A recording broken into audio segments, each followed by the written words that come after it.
The repair or replace decision on a furnace or AC is one of the easiest places in a house to get talked into spending 5 times what you needed to. A part fails, a tech writes recommend replacement, and suddenly you're staring at a $12,000 quote for what might have been a $400 fix. I'm Jason Hammond. I'm not anti-replacement. Sometimes it's exactly right, but the decision should come from a framework, not from whoever's standing in your basement holding the quote pad.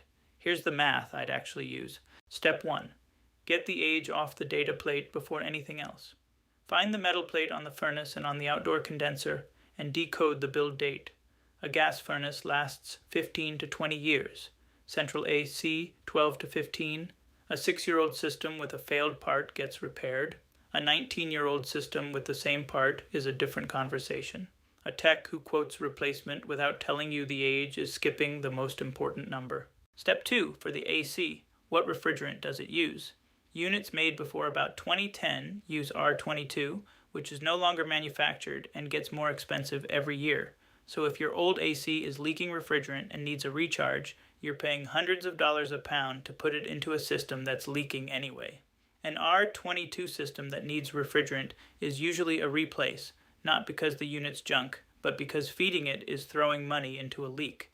Check the nameplate on the condenser. Step 3. Run the 50% rule.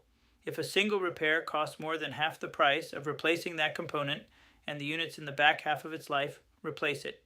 If the repair's well under half, or the unit's young, repair it. A $400 igniter on a 10-year-old furnace? Repair, obviously. A $2,500 cracked heat exchanger on a 16-year-old unit? That's over the line. 3 numbers. Repair cost, replacement cost, age, get all 3. Step 4. If the complaint is comfort, look at the ducts first. A huge share of I need a new system calls are really one cold room or a hot upstairs, and that's usually leaky ductwork, a stuck damper, undersized returns, or a filter so clogged the system's starving. A new $10,000 system on the same bad ductwork delivers the same bad comfort. Have someone look at the distribution before the equipment. And step 5. Don't replace a working system for efficiency alone. The payback is often longer than you'd think. Spend up for efficiency when something's already failed and you're replacing anyway. One more thing. If your compressor dies but the furnace is fine, you don't automatically need both. Make them justify the matched system upgrade. If you've got a quote that feels bigger than the problem, send me 3 photos. The furnace plate, the condenser nameplate, and the quote. $9.99 on hammondreengineered.com/report. I'll tell you whether the math actually supports replacement.